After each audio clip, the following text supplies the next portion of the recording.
Morning and Christian greetings. Well, that was good. That was very good. I could have certainly allowed them to kind of take up my time slot here too, but just may God bless them for their willingness to come and sing for us.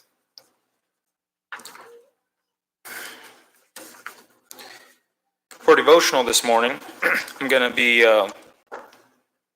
looking at a couple of verses from John 15. So if you want to turn to John 15, and this was just a few days here before Jesus was arrested and crucified here, and he had a lot to say to the disciples here. Just kind of a wealth of information here and teaching here.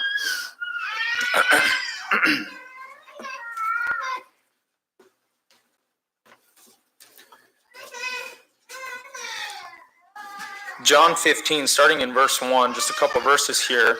Jesus said, "I am the true vine, and my Father is the husbandman.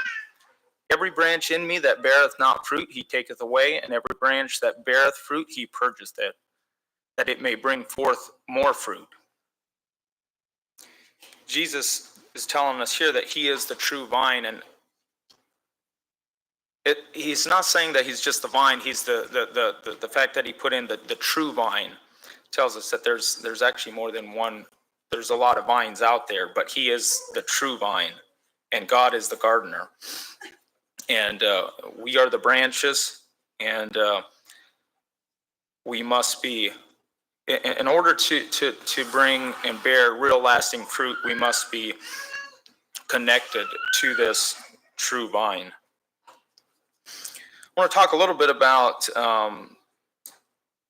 pruning, and definitely don't want to come across as condemning, but rather awareness and encouragement. And if you're at all familiar with the process of pruning, you know that it's not necessarily a smooth or a gentle process.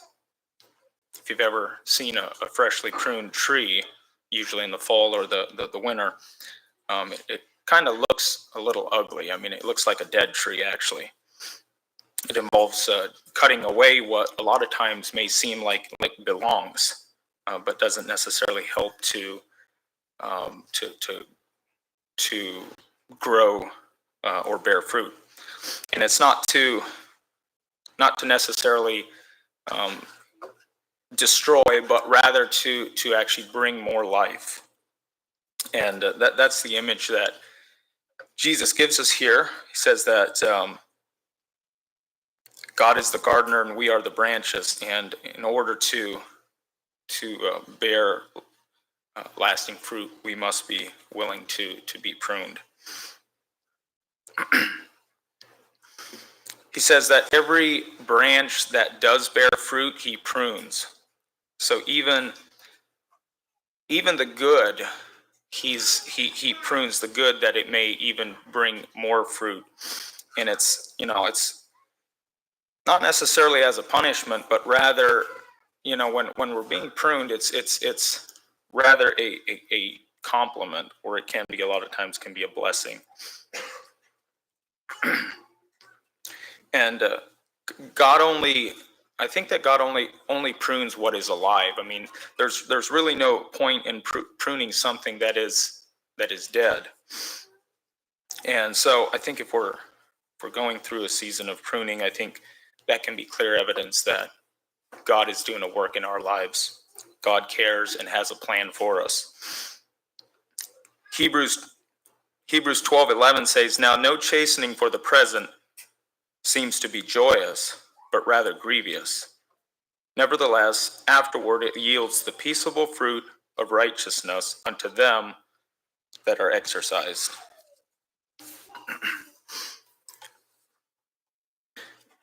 I think oftentimes what God prunes is it's oftentimes just it's the small things.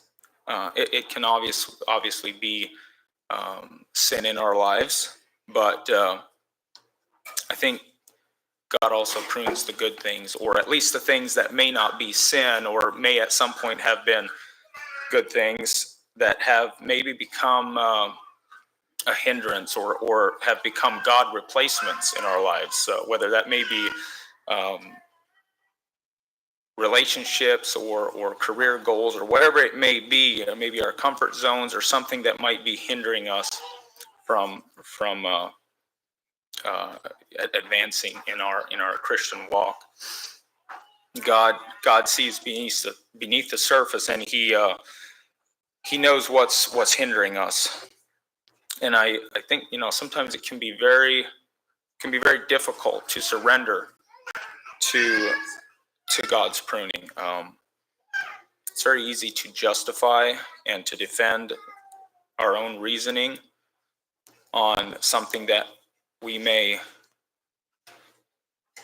know that maybe God is talking to us, and we may justify or defend it. I know it for my life. It can be easy to kind of defend or justify. And but I think it's important to understand and realize that God is not trying to take life, but rather give more of it. Romans 8:28 says, "We know that in all things God works for the good of those who love Him." I remember years ago, growing up, we used to there for several years. We had a fairly good-sized strawberry patch, and if you're familiar with strawberries, you know that they need to, or should be, pruned every year. A little bit different than maybe pruning a tree, but they grow these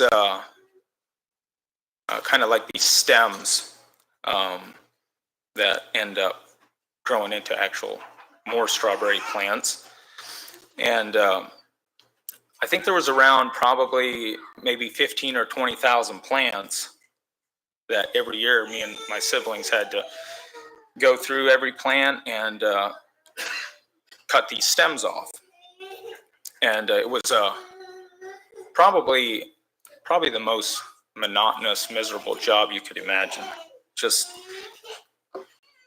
multiple rows of 400 feet long, and you just started in one end in the morning and hopefully get to the other end by sometime in the afternoon. So, but I remember the one year there was the one section that we did not. It was kind of an experiment thing that we did not prune. We did not tear the stems off. And what happens is that it kind of grows into a whole bunch of other strawberry plants, and those stems actually turn into plants. And the following year, I remember that it was kind of a mess. That section that was not pruned, it was just the actual fruit was smaller. It didn't have the flavor, the taste. It was really kind of difficult to kind of try to harvest the fruit. And it reminded me, is that sometimes how we can be? If we're not willing to be pruned, is that how we can turn out to be sometimes? Is just kind of a little bit of a mess sometimes. So just an encouragement. Let's be open. Let's be willing to God's pruning, and let's remember, oftentimes there's a blessing that comes after that. So that's all I have for devotional. I think am I sharing the announcements at this time? Okay, so for announcements,